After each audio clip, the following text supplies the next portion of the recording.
Hi, everyone, and welcome to tonight's IndieBookFest event for Zoe Whittall's latest release, The Spectacular. My name is Jacqueline, and I work in publicity at HarperCollins Canada. We're so pleased you could join us and would like to thank all our wonderful Canadian indies for supporting this series, and thank you as well for supporting your local indie bookstore. Though connected virtually, we would like to acknowledge that our meeting is hosted on Indigenous land and Dish with One Spoon territory. This is a traditional territory of the Haudenosaunee Confederacy, the Wendat, and the Mississaugas of the Credit First Nation. HarperCollins Canada gratefully acknowledges these Indigenous nations for their guardianship of this land. Tonight, Zoe will be interviewed by Casey Platt. Following their conversation, Zoe would be pleased to answer some of your questions, which you can ask in the Q&A section in this webinar near the bottom of your screen. We ask that you treat the presenter's work with respect and that your questions refrain from harassment of any sort, including but not limited to comments that are racist, homophobic, sexist, sexual, or threatening in nature. HarperCollins strives to provide an event environment that is welcoming and inclusive for both panelists and attendees. This event has closed captioning. To toggle subtitles on or off, please select the live transcript button at the bottom of your screen. You can also select full transcript, which allows you to follow along with the text at the side of the screen. I also want to take a moment to mention a new HarperCollins book club focused initiative called Invited, which helps you and your book club connect with your favorite authors, plus discover new ones. Join Invited today to take your book club to the next level by inviting the author to be part of the experience. Zoe is a member of Invited, so please find out more at invited.ca. I'd now like to turn things over to Casey Platt, who will be our moderator for this evening. Casey is the author of the novel Little Fish and the short story collection A Safe Girl to Love, and co-editor of the anthology Meanwhile Elsewhere, Science Fiction and Fantasy from Transgender Writers. She wrote a column on transitioning from McSweeney's Internet Tendency, and her essays and reviews have appeared in the New York Times, Maclean's, The Walrus, Plentitude, the Winnipeg Free Press, among other publications. She is the winner of a Lambda Literary Award for Best Transgender Fiction and received an honor of distinction from the Writers' Trust of Canada, Canada's Dane Ogilvie Prize for LGBTQ emerging writers. Her most recent work, A Dream of a Woman, was just longlisted for the Scotiabank Giller Prize. Big congratulations on that, and I'd now like to turn things over to you, Casey. Thank you so much, Jacqueline, and hello, everybody. Thank you all for coming. It is wonderful to be here to talk about Zoe Whittall's new book, Spectacular. Zoe being a writer who I've looked up to for a number of years, so this feels really, really special to be doing this. Thanks for wanting to do it with me, Zoe. Zoe Whittall is the author of, in addition to The Spectacular, 3 previous works of fiction, including the Giller shortlisted The Best Kind of People, the Lambda Literary Award-winning Holding Still for as Long as Possible, and her debut novel, Bottle Rocket Hearts. She has published 3 collections of poetry, The Best 10 Minutes of Your Life, Precordial Thump, and the Emily Valentine Poems. She is also a Canadian Screen Award-winning TV and film writer with credits on Baroness von Sketch Show, Schitt's Creek, Degrassi, and others. Hi, Zoe, how's it going? Hi, I'm so happy to be here, and I'm really excited that we're going to be talking. It's pretty awesome. Me too. Yeah. How are you? How's the moving going? I see you're in your new place.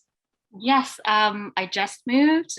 Today my things arrived, and my cats might interrupt us.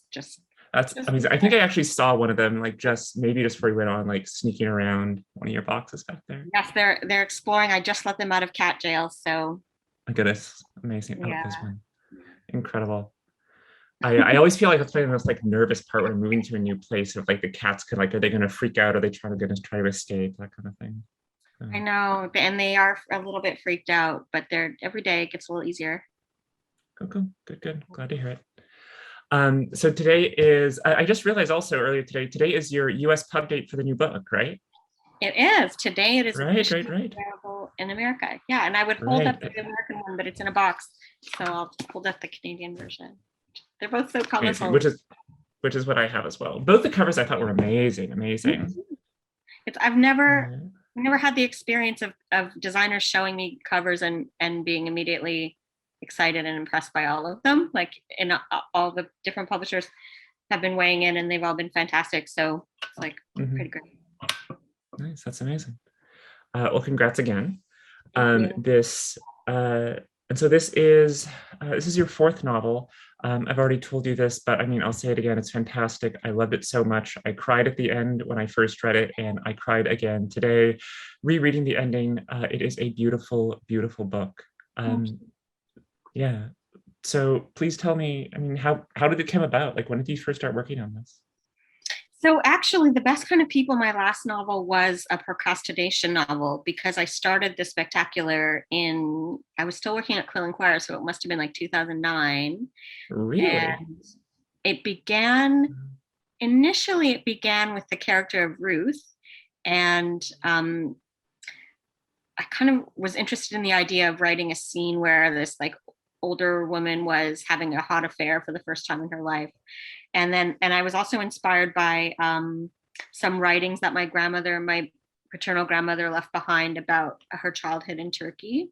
And there were some quite exciting things, well, terrifying, exciting things that happened when she was a kid that she had written down, and my grandfather as well. And they were both sort of recollections of their childhood during the 1922 war in Smyrna and how they escaped. And so I initially thought that I was going to write an historical novel, and I could never make it work. I could never quite do it. I don't know. It's like I have so much more. I mean, I always had respect for historical writers, but so much more after trying and failing. And so when I came back to it after The Best Kind of People, I got into it through the character of Missy, and I thought that perhaps it should have a contemporary element. And I was inspired by the fact that pretty much every day of my 30s and early 40s, I woke up in the morning and asked myself if I should have a baby. And I never, like, every day was kind of a different answer or variations of answers. And it was sort of it plagued me in a way. And it was sort of like it became a bit of an intellectual preoccupation as well as an emotional one. And I just never made the decision. And part of that was just the circumstances of my life didn't really support the idea of having a kid. And my ex-girlfriend didn't want any kids. My boyfriend after her already had kids, and it was just like never quite the right time. And then so I started to think about what it would be like to think about the question of should I or shouldn't I have kids from the perspective of three different women and at various points in their life. So that's how it sort of came to be. But it was sort of, that's sort of the theme that emerged as I wrote the action. So as I sort of got to know the characters and created sort of a loose plot, it sort of became that preoccupation that was happening in my everyday non-work life sort of infiltrated the story as I was writing. So that's a long answer. Yeah, that is fascinating. That's so interesting to hear because because Ruth feels I was thinking about this again earlier today. Ruth is such her actual spot of narration in the book is pretty short, right? Like she's not that and yet it's so powerful. Like it stuck with me for a long time after I was done reading it, but she doesn't actually take up that much page time where she's a narrator. Yes, and she initially took up way more space. She was just as in the book as Missy originally, and in some of the early drafts. And but her sections were wooden for a really long time. They were sort of like moving robots on the page. And and then it was actually in the last stages of editing that I sort of whittled her sections away and began to look at it from like kind of look at the question of form. Like there was something about the form that I'd chosen for her sections that weren't quite working and that were contributing to the woodenness. And so when I sort of took a step back and called the story in some ways and sort of wrote Ruth's section in more of a fragmentary way, like in kind of a short little vignettes and little moments, then they kind of began to sing to me as and it sort of began to feel right, like, oh, this is Ruth. If I'm not, it's sort of like the question was like I couldn't quite embody her. I couldn't quite understand what it would mean to be 83. I couldn't quite find the natural voice for her. And I think I just had to admit that I couldn't. And that, so because I didn't have that kind of deep access, I felt like that had to sort of be represented in the form I chose to write her in. And so that's why there were only fragments and, short sections that kind of address the really crucial moments in her life. That makes a lot of sense. I mean, like they feel very distilled, like they feel very strong and powerful and quiet, but like in this very concentrated way. Good. It was Yeah. it was the biggest challenge of the book. I can see that. So 2009. So this has been in the works for like 12 years. Mm-hmm. Is that right? Gosh. Wow. Have you ever worked on a book for that long? Well, I've actually been working on a poetry book for that long because my last poetry book came out in 2010 and I rushed it a little bit, and I felt like the next poetry book I'm going to take my time with. And so I'm still doing it. Amazing. Amazing. Good luck. Is that what you're working on right now? Or is that like, it's one of the things, but I'm working on a book of short stories that's going to come out in 2023 called Wild Failure and Other Stories, and also another novel. Oh, that is super exciting. That's amazing. Good luck. Yeah, you haven't I love your short fiction, and I've wondered for a while if you had a book in there at some point. So that's exciting. I've been sort of gathering them for years, and it occurred to me about 6 months ago to talk to my agent about like, let's see if anybody wants them. I don't know. The last time I think we pitched the idea of a short story collection, it was during a time when publishers were very reticent to put out short stories. So right.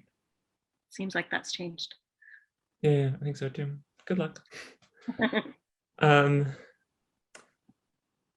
I also, it's interesting to hear you were working on this novel for this long, because it has this very sort of like epic sweep to it. I mean, in contrast to your other books, which all take place, I think all your other novels kind of take space in about like a year or so, right? Like as opposed to this across decades or across generations.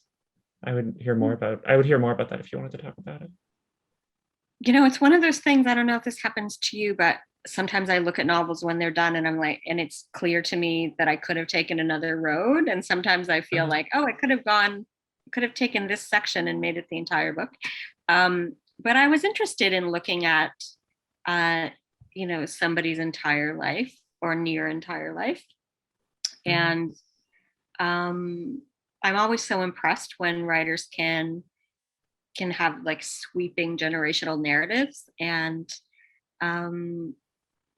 so this was sort of an experiment to see if I could do that.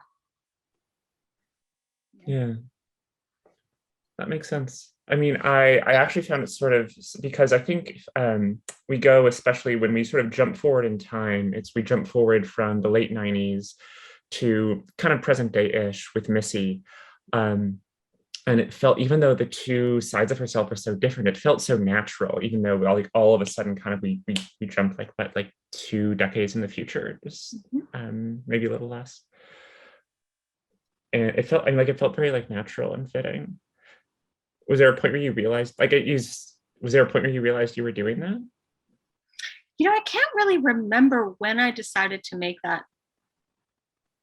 I can't remember how I made that decision, but I felt like I had so much excitement about writing about the 90s and about particular like the years between 95 and 97, which were really important years for me. Like those were the years that I, was 19 to 21, and so much happened. Like I feel like a year in the life of a 45-year-old is like a month in the life of a 21-year-old, and so it's just so right. And I really wanted to capture that time, even kind of just selfishly. Like I have about 4 photographs from the 90s, and I was starting to forget things, and I was also like thinking of like how you reflect back decades later on what the things you were going through and the things you were feeling, and it was interesting as a creative project for me to try to be in that time, and also to be like to kind of try to embody a person who's very different from me in that time, was a lot of fun. And then I also felt like really drawn to capturing Missy later on, as she's trying to figure out if she should have a kid in her late 30s. And so those were like just two time periods in her life that I felt like would be the most interesting, specifically from, you know, the broader themes of reproductive freedoms and sexual autonomy and relationships and all the kind of juicy stuff that I wanted to get into. I felt like picking those two like interstitial moments in her longer life was fruitful. Yeah, that makes a lot of sense. Yeah, like I mean, like I said, it felt very natural. I never kind of went like, oh wait, I like missed all of this part of this person's life. So I really appreciated that, like, so that very like organic chug of time between those two spaces. You said you said that there was just that Missy is someone who is unlike you. I wanted to ask you, like, have you this is a silly question, but like, were you ever in a band? Have you been a musician? Have I just missed this? I come from a family of musicians, and I was I was a teenager in 1994, so I was a folk singer the way you were, with a shaved head and big boots and Ani Franco covers. And I also had a couple of bad punk bands, and like actually the tattoo on my arm is the Bitchin' Camaros from that Dead Milkmen song. But we were like a conceptual band. We never played a gig, but we had like zines and stickers, and like we jammed every weekend. So yeah, I was a bad musician. I always wondered like what it would have been like to have actually become a successful musician, but I actually was really more interested in writing lyrics and more interested in performing than I was in like perfecting my craft. Or like I had a roommate, Malcolm, when I was 19 or 20, and he was such a great musician, and he would sit in his room and play guitar all day long. Like he just had so much joy for playing the instrument, and I was more about the scene and the world and the words and less about the music. So I think it was natural that I sort of transitioned into writing. But I loved that world, and I used to love going to concerts, and I had, you know, many musician family members and partners and friends, and it was an interesting time to be a woman in music, and I wanted to kind of capture that. Yeah. I also had that experience of like my dad taught elementary school music when I was a kid, and he's also a musician, has his own bands and stuff, and so I was always encouraged to play, and we played multiple instruments from a very young age. And I don't know if we're a bit different in age, but in the 80s, like there was a lot of like, just encourage your kids, just tell them they're great at stuff, you know. And no one ever really told me that, like, oh, my singing voice wasn't amazing. I just thought I was like good, and it wasn't the worst, but like, you know, the kind of voice you need to sustain a career is really different than a campfire, you know. Right. You don't say. So you discover this about yourself and your. I think like once I gave it up for a few years, I listened to some demos and some old cassettes, and I was like, oh right, yeah, like no, this wasn't really my strength. Yeah. I had that experience with theater. Yeah. I wanted to be I wanted to be an actress. Amazing. How did you figure it out? I discovered pretty much around the same time that you're referring to that I wasn't very good at it. Yeah, humbling moments in our 20s. It's true. I know, you don't say. Yeah. Going back to something you said about being a woman in music, I really loved the portrayal of Missy's sexuality in both parts of the book. I mean, it's particularly front and center in the first part, but in both the first and second parts, it felt like very real in a way that I still feel like I don't often read in fiction. So, I mean, what do you have to tell me about writing sex? Well, I have two answers to that. I started writing poetry and short fiction and stuff, and then in the mid 90s in a kind of DIY zine way. And it was very much like you know, there's a lot of emphasis on writing realness and writing sexuality. And so I did a lot of writing about sex when I was younger. And then as I kind of, you know, went to school and learned how to write and began publishing, I became incredibly afraid of winding up on that like guardian bad sex list or whatever. Like you can do, there's so many ways that sex can go wrong on the page, you know, can just be so cringy. And then in other ways can be really hot. So I wanted to really strike a balance. And I think, I can't remember who said it, but I feel like, you know, when writers don't let their characters eat or have sex, it's like they're not real, you know. So I feel like sex has to be in every book, but it is hard, and it is like nerve-wracking to try to get it right. And with Missy, I really wanted to capture that feeling that we had in the 90s, that kind of third wave feminist feeling of like, you can't beat them, join them. Like, we're going to be just as slutty as everyone else and be unapologetic about it. And that was the feeling I had in high school, and the kind of approach to like heterosexuality at the time. And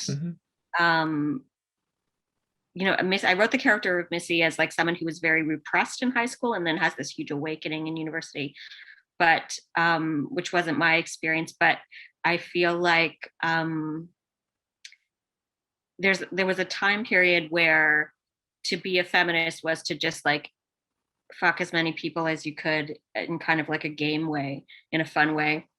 And that had its ups and downs, but I feel like I wanted to capture that spirit at the time through Missy. And also like, it's kind of true that I think that if I had never left my hometown, I would never have known that I was queer. Like, it wasn't something that I thought about. Like, I didn't ever have feelings about it when I was a kid. I was just like, some girl kissed me when I was 18. And I was like, oh, that's a thing. Like, I just didn't it was just sort of like, interesting. But I did have a lot of relationships with cis guys where I really felt like completely uninvested. And so I thought, like, what would have happened if I had never realized that I was queer? And sort of like Missy's experiences on tour and her, you know, subsequently not really coming out fully until her late 30s was sort of an exploration of the idea of like, what if it just never occurred to me, because that could have happened so easily. Yeah. Yeah. I wanted to ask about that because she doesn't follow your trajectory in that way. Do you ever have the thing where you sort of like, your like way into a character is by seeing where like the on-ramp or off-ramp for a previous part of your life was? Yes. Yeah. Yeah. That was That's it was a way of like, of imagining, like, if I had, you know, what if I'd been good at music and stuck with music and like never realized I was queer, like what could have happened. I mean, Missy, I made decisions for Missy that made her incredibly different from me, but those were sort of some of the impetus for starting the story. Yeah. So we've talked about Missy and we talked about Ruth, but tell me a little bit about Carola. Carola? So Carola began as sort of, when I originally started to write Carola, she was more of a classic narcissist, and she was based anecdotally on somebody's mom that I know was a bit of a nightmare.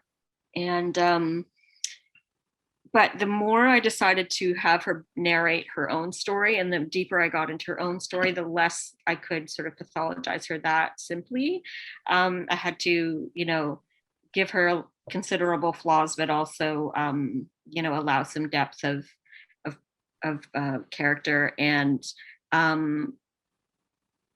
you know, I really wanted to present her as someone who regretted motherhood, sort of instinctively knew it when she was pregnant, was sort of involved in this second wave feminist kind of era commune, where she had really hoped that this collective living experiment was going to do away with the gender norms that had plagued her childhood, and like that they were all, you know, they were very idealistic about undoing all of that. And then I think, like a lot of feminists in her generation, like a lot of those same norms sort of were replicated in this sort of idealistic leftist enclave, you know. Like, she was still, even though she had feelings about not, not loving the role of being a mother. She was sort of accidentally the mother of everybody at the commune, including her kid and including like many shirtless 20-something men, like, so she just sort of burns out in a kind of cataclysmic way and leaves. And I wanted to, this goes back to the idea for the book about wanting to look at motherhood or parenthood from like all these different feelings perspectives. And one of them was like, what if you regret it? Because that's like the biggest fear that I had when I was contemplating having a kid. Like, what if I do it and I figure out I shouldn't have, and and so I sort of let that unravel with Carola. And the research that I did was really interesting in terms of, I read an Israeli academic's book called Regretting Motherhood. And it was just a lot of anecdotal stories from women who were confessing that. And it was like the extreme amount of like how stigmatized that position is and how horrible they felt about themselves for admitting it was really quite striking. And so doing that kind of reading really helped me, create a character who was in that position, but who I could sort of understand or try to make whole on the page. Mm-hmm. It's interesting because it's sort of like the first thing we learn about her, and it's kind of like the raison d'etre for her relationship with Missy. Obviously, it's always like the big thing, but we end up like learning so many things about her, and she's like, so she's really like sympathetic and nice. She's like she's like a really pleasant person to sort of hang out with on the page, but there's always this thing that they can't really reconcile or can't really get around. Mm-hmm. That's fascinating to hear. That's where her character comes from. I thought some of the most like quietly sad parts of the book were the parts you're referring to, where she is trying to build this new world or this other world in this commune, and she ends up just having to take care of everybody else, especially the men. I mean, and I was also interested in sort of satirizing the wellness world, like the ashram that's described in the book is pretty much almost identical to Kripalu, which is like the meditation center in Massachusetts. And I went there when I was 15 with my best friend at the time. Her mom was really into yoga and the community. And then right after we left, everything went down with the guru and like the sex scandal and everything. And it was kind of fun to, I don't know, it's a fun world to make fun of, but also like it's completely understandable why people want to go there. And like there are some really valuable teachers and classes and ways that people can change their life or like do some self-examination.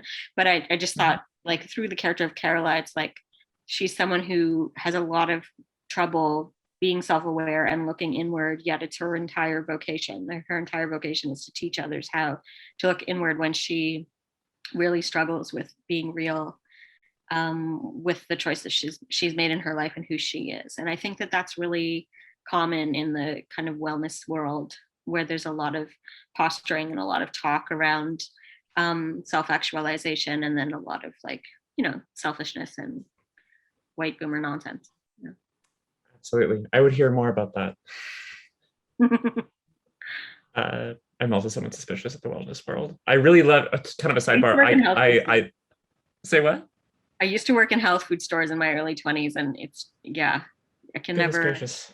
Yeah, it's terrifying. How was that? The annex too. Like, I don't know if people listening are familiar with the annex area of Toronto, specifically like 20 years ago, but like I think if you come to Toronto from anywhere else in Canada, it's like the wealth is just overwhelming, and it's different. It's a different scale than anywhere else in Canada. And I just sort of landed there and then got this job in a health food store and had to deal with customers. And it was like a type of entitlement that was just like super foreign to me, and deeply funny. One of my, kind of a sidebar in that way, one of my, I thought was, I really love, there's like a page where you snark on Vancouver, the character snarks on Vancouver. And as someone who spent formative years in the Pacific Northwest, I deeply related to this. I thought it was hilarious. That's funny. Yeah. Vancouver. I don't know. I feel like that every time I go to Vancouver, I get harassed on the street for the way I look, and like it's just like a crazy city. And they're beautiful as well. But yeah, that was a fun little couple of paragraphs to write. Sorry, my cat's trying to jump up. Oh, also, oh well. I found it deeply relatable.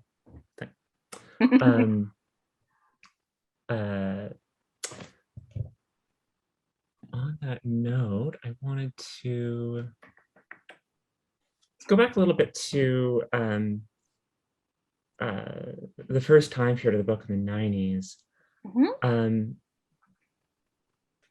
The queerness in this book, there's sort of this like quiet undertow of queer issues and queer community and how that's changed from 1998 to now. Oh, hi, buddy. This is Crow. This is Crow. He's a year old. Crow. Amazing. He doesn't. But yeah, like, so, but yeah, was that like was that intentional? How do you feel about the queerness of this book? I mean, you dedicate the book to in part to queer femmes everywhere. I feel like even when I try to write a book with lots of straight characters, like there's always a queer lens that is apparent. And if it's not apparent to the reader, if they don't recognize it themselves, then it sometimes comes through in reader feedback about like just some weird choices or whatever. Yeah, I was interested in Missy sort of coming out and in her 30s, and also in specifically like, because I had this experience when I was 18 or 19 where, you know, I slept with men and I was like, nah, and I slept with women and I was like, nah, I don't know if I like that either. And then like my good friend of mine who was a butch at the time was like, I think you're a femme. And it just was like a light bulb moment where I didn't quite understand what they meant. And then I started to kind of research the word, and then I sort of began to talk to femmes in the community, and I was like, I think this is sort of who I am. And it was an interesting moment, like an interesting way to come into queerness that was different than I think a lot of people around me in terms of like, you know, not having had moments of in childhood of being like, I'm definitely attracted to women, or was just kind of a different experience. And so, yeah, I felt like this book could have been way longer, and that the section at the end could have been, you know, deeper and longer in terms of like the queer world that it's set in, but also it couldn't be 700 pages long. So right, of course. Yeah. Yeah, that's I don't know if that answered your question, but no, it does. I mean, and I thought about that too, because I also know, like, it's interesting you say that about in your books with straight characters, because I thought about that too with The Best Kind of People. I mean, even though that was, I think there are more, even though there's a queer character in the book, there are more straight characters in that one, but it's still like knowing your previous work and knowing how you frame things. I mean, I definitely felt a queer lens on it, and I felt something, even though this is a different kind of book, I felt something similar there. So thanks for speaking to that. It also, I mean, it's funny you said that about the end, because I thought also the book ends up in this very, like this place about loneliness and aging that doesn't quite feel like that's where it started out. Yeah, I mean, it took me a long time to figure out how Missy's journey with being a mother or not should end. And in some ways, I was like struggling with quite a few things while I was writing it in my own life. And so like I started doing things like I gave her a cottage because I felt I could never afford one. And so like, have her like have a baby at the end was part of like playing out this fantasy of something I'd wanted, which was fun to do. And also I was really interested in like, well, I was concerned that I started the book with her trying to get her tubes tied, and then the doctors, all these paternal doctors saying, no, you're going to regret it. And then finding out later when we meet her again in her 30s that she did want kids. And like, if that could have, you know, the messaging in that could have been weird. But I felt like I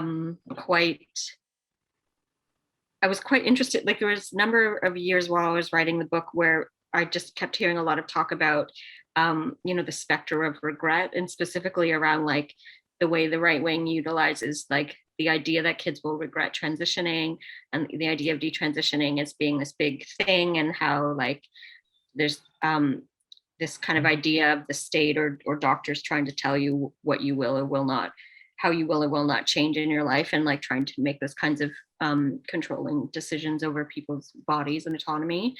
And so I sort of felt freer after, I remember going to an academic conference, and this was probably 5 years ago, and someone asking a question of an author about detransitioning, and the author was like, yeah, people do it, and it's really, they should be supported, and like, kind of took the air out of that kind of the feeling of like trying to, when you're trying to fight against I'm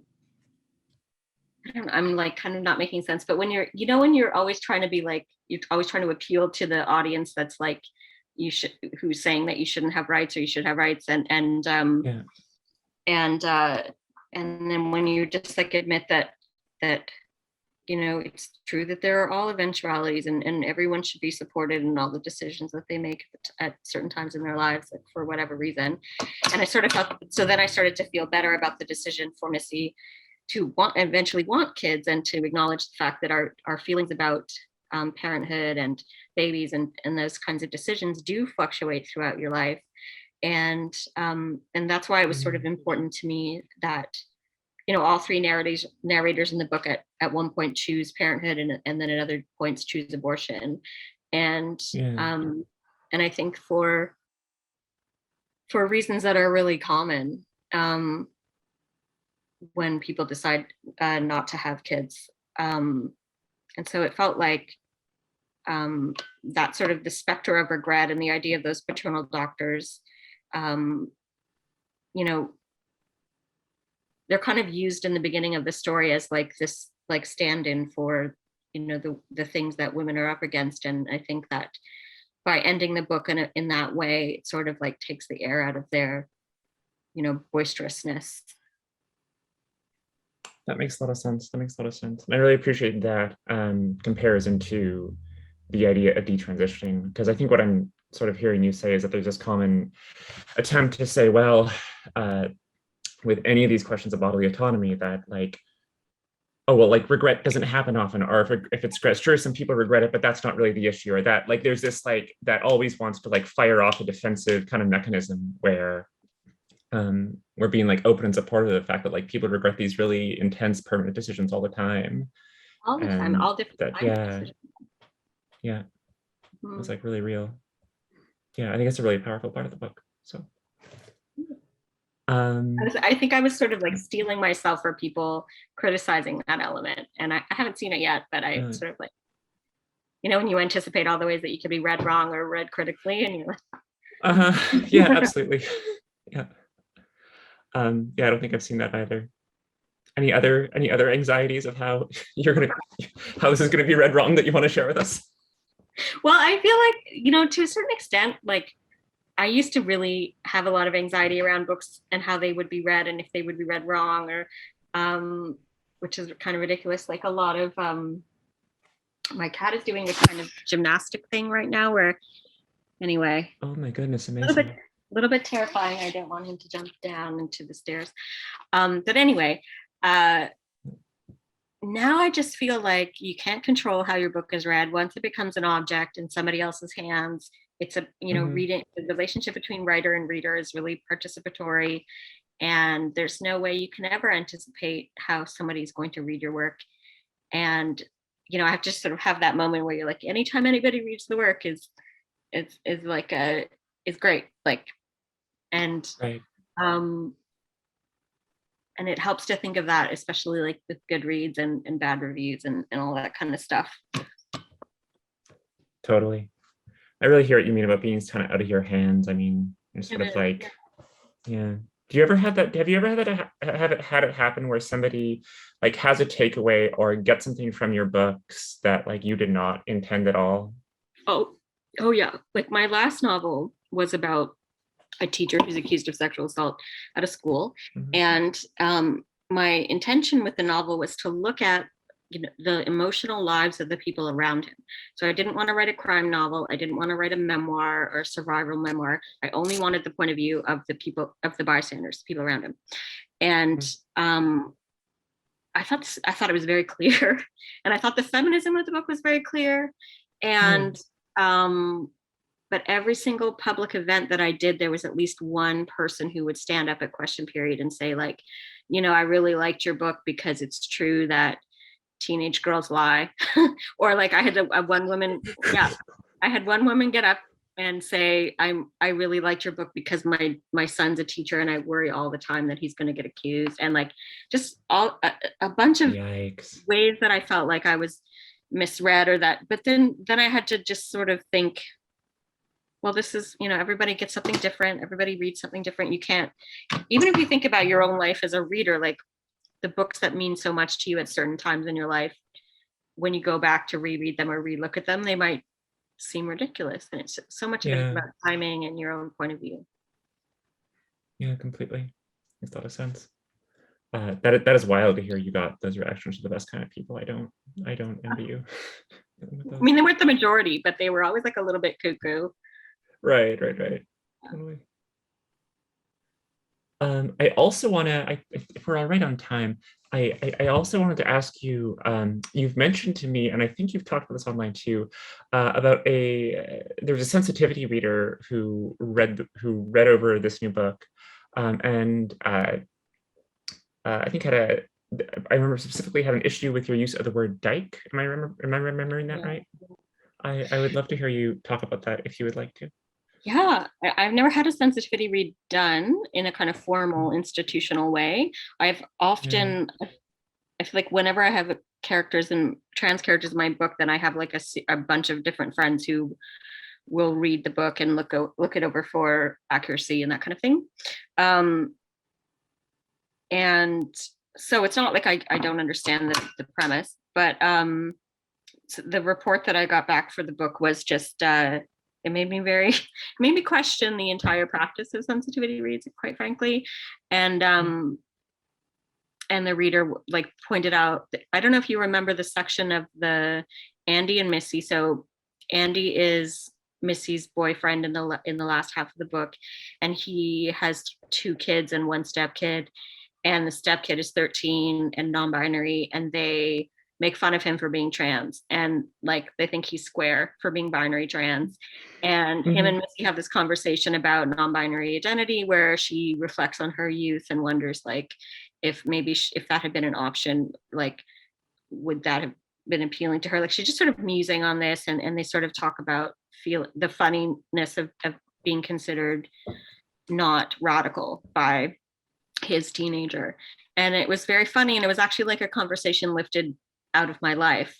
And I think like also a conversation I've had with several different people, both cis and trans. And so to me, it felt like very accurate. And the sensitivity. It felt very real to me as well. Sorry, I interrupted you. Yeah, no, I appreciate it. And then they thought it was offensive to non-binary people.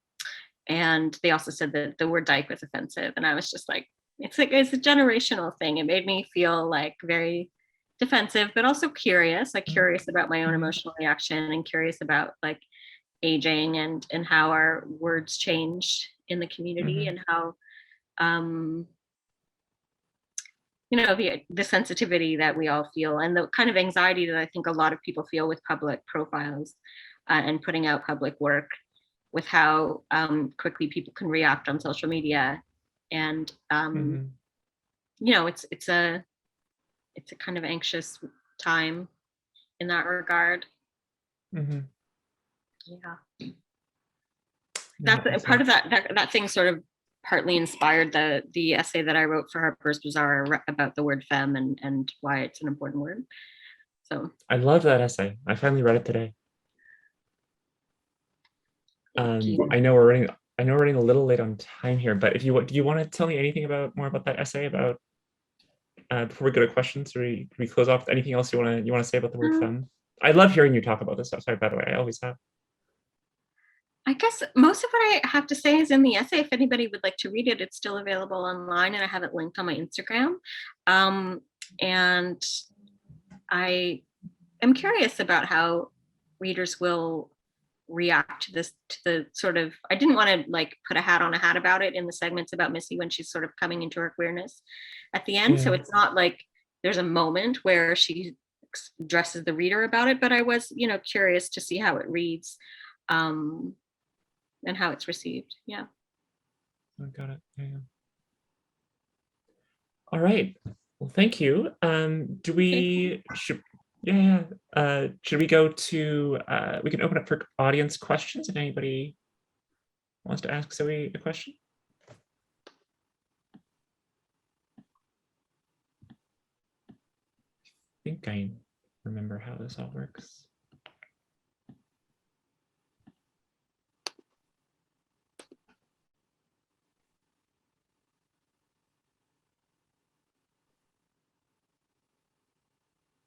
If we don't get any, I can always ask you to read the part about how in Vancouver everyone's trying to ask you to ask someone to go hiking. The royal view. There's no questions at all? That's interesting. Oh, here we go. M.E. Gerard asks, I'm very curious about Zoe's revision process. I find I start to feel a little blah about my story when it's being questioned and picked apart. Any advice on how to work through that and hold on to your vision? Oof, that's the hard part. Yeah, I always get to a point where, well, the first draft process is so exciting. It's like the first few months of a crush where I'm just convinced everything is amazing. And then when you sit with it and you look or have another pair of eyes on it and they take things apart, it's like, oh, this is actually difficult labor. And I don't know that I have the attention span.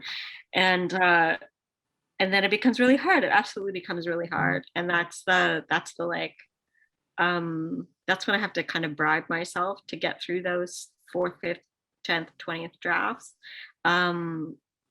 I do find that at some point when I really dig in and force myself to address the problems and adjust the structure, adjust the, all the different elements of story, then I do kind of find that crushy feeling again when things get better. And then I can look back on the first draft and think and see the flaws, and they're so obvious. And then it, it's sort of like a cycle of kind of going over that process again of like the butterflies of new ideas and new phrasings or new sentences, and then realizing how much better they could be, how much better it could be, how much better it could be. And I don't really have any advice except for to just remember that that it's always going to get better. Like even if you make mistakes in the editorial process and you do change something, you can always go back. You can always, most of the time you don't have to go back. Most of the time really big changes are important. And sometimes you just don't realize it at the time. Like in my second novel, there was like 75 pages that took place in a character's head when she was in a coma. And my agent was, and it was very surreal. It was like a really long poem. And I think it was my agent at the time was like, you don't do that, like as gently as she could, was like, you shouldn't do that. And I was really upset because I felt like it was really experimental and really interesting writing. And then, months later after I changed it, I went back and I was like, oh no, she was totally right. She's totally right. I just couldn't see, so it's continually humbling. Yeah, no kidding. Absolutely. I had a, sorry? Have you had an experience like that? Oh my goodness. This always feels so, because you shared that with me about the 75 pages. I don't think I've ever said this publicly before, but when I was doing Little Fish, there's lots of section breaks in the book. And I originally wanted every second break to be its own page. And and my publisher, Arch, they were wonderful. They gave me I never fought with them at all, but that one they were like, we can't and I thought it was so, and now I look back at me like, oh my God, I can't believe that, almost like I can't believe I thought that was a good idea. You just, was Yes, it the very humbling aesthetics of it? experience. You thought it was like a good aesthetic decision, like for how it would appear on the page? Yeah, because of how there's such kind of like short vignettes and how there's such sort of like these kind of like soft sort of like musical beats at moments. And I think the section breaks did that fine. And if I had actually gone through with trying to do that on every single page, it would have been Overwhelming visually. Yeah. cumbersome to read, to say the least. Yeah. Yeah. I love That's it. so funny to hear. Yeah, totally. That makes sense. I feel like there's also something to, if I can be so presumptuous to also add in a bit of my answer to this questionnaire. I feel like there's something like once you've done it a few times, you kind of know that valley, right? Like when you're talking about like in those like the doldrums of the 4th, 5th, and 20th draft, you can sort of know like, okay, eventually I'll get myself back out of there. And especially if you're just sort of starting out, that can be a little more difficult. Totally. Yeah. Especially because when you're starting out, sometimes like I kind of think, sometimes debut novels are the best novels, and same with the film. Like you just kind of get out this kind of thing you've been ruminating your whole life, and then the follow-ups are more difficult. And they're less naturalistic, or they're less automatic. And there's a kind of beauty in writing something when you don't know what you're doing. But then, as the books come and the movies come or whatever, like you do have different kind of versions of that same thing, Yeah, absolutely. That makes a lot of sense. We also have a question from Ian Elliott, who asks, Zoe, can you comment on some of the changes you've seen in the book trade over your career and how different it all looks in your transition from journalist to world-renowned author? That's a nice question. Sorry, can you read the second part of that again? Sure thing. And how different it all looks in your transition, it being the book trade, how different it all looks in your transition from journalist to world-renowned author. I don't know about world renowned, but that's very exciting to think that. I have, I've been on every side of the book trade. Like I started out in my 20s as a publicist in small presses. Well, first like an admin assistant and then a publicist and then a little bit of everything. I did some acquisitions and then I was a reporter for the Quill Inquirer. And there you really get a crash course in like every single aspect of the industry. And so it really does take the magic away in some ways. And that's sort of part of why I left that job, even though I really liked everyone there. And I have noticed a lot of changes. And I'm really happy to just be an artist now and not part of the industry. But sometimes it is difficult to take away like the knowledge that I have from that time. And often I'll find like when I get into literary conversations, I'll go into the conversation really wanting to talk about craft and story. But I know so much about the industry that I end up getting like really, I don't know, you feel the same way, like I end up being like supply chain, So, and that's not always that interesting to readers. But a thing that I've really observed closely in the industry since my last book came out is just how different, how there exists a world, or rather queer and trans authors are now a part of the publishing apparatus, like in a way that we've never been before. And I think that if you're just starting out, you might not know that, like seeing Garth Greenwell in the New York Times or Brandon Tyler in the Paris Review and like all the big prestige places, finally embracing Sarah Schulman and like recognizing Eileen Myles' genius, like all these different like figures. When I submitted my second book, I remember talking to my publishers about blurbs and saying the names of people that I thought were celebrities to me and my friends, like Michelle T or Eileen Myles or those kind of names. And they were like, that's great. We don't know who they are. And then, the difference between publishing this book and saying the names of people I respect, and was happy to ask for endorsements, and they were all known by these, the straight cis editors and publishers at certain echelons. So that's very new. And to have the queerness of the content be something that you don't have to sort of subtly hide, but that you actually promote is entirely new as well. I remember getting having my book sent out for international sales, my first two, and getting like just straight up, we already have a gay book. Or, I remember an editor at a major multinational publisher sending me a personal email about holding still for as long as possible, saying like, my partner's trans, I really want to publish this, but marketing says no, get a ton of marketing says no. And now marketing is saying yes. And that's like an entirely new thing that is really exciting, and also like makes me a little bit trepidatious in terms of like, because in a way we saw this a bit before in the 90s, and then we became sort of our own niche market and then sort of sidelined. So I hope that the enthusiasm continues. No kidding. Thank you for that answer. I always really appreciate how you are so vocal about that stuff, by the way. I'm shooting myself in the foot. I don't know.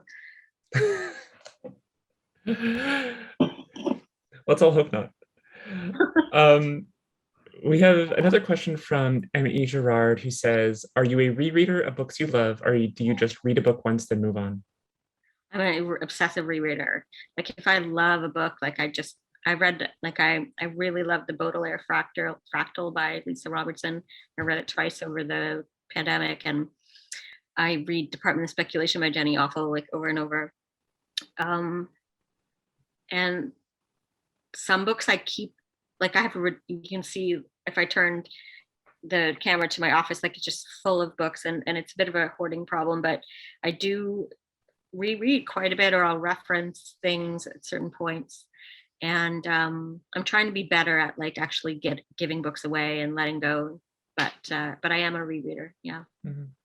Are you a rereader as well, Casey? Are you asking me? Yeah. I am.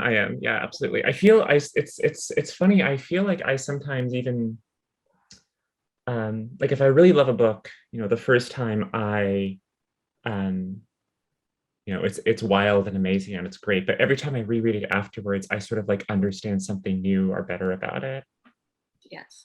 Yeah, and those books I find really, really special. Me too. And sometimes I wake up in the morning and I don't remember how to write sentences. And I sit at my desk and I'm like, how do you write sentences? And then I'll like one book I reread a lot is Lullabies for Little Criminals by Heather O'Neill. And I just specifically because of her like exquisite sentences and the ways that within one paragraph she can tell like 7 different stories in such an interesting way. And it's like even just reading a couple of pages like presses a button in my brain that like lights up. It's like an office that's dark and then the lights come on. Totally. I have that kind of relationship with Miriam Toews' books. I mean, she's just one of many authors, but rereading parts of some of her books always do that exact same thing for me. Yeah. That's awesome. Yeah. I just bought her new one. I'm very excited. Oh, Fight Night? It's amazing. It's really good. Yeah. Do we have any more questions? I think we're 9. So yeah. It's been really great to talk to you. It's been really good to talk to you too. And it's nice that we have an excuse of hosting an event to do that. It's just been nice chatting. Really, me too. Yeah. And thanks everyone for logging on. Yeah. All right, I think that is it. So yeah, thank you again, everyone, for coming. Everyone who has attended this event should purchase this book if you have not done it already. Do we have a link somewhere in the this shows you how much I know about how virtual events have been working, but I have one up here in case that is not easy for people.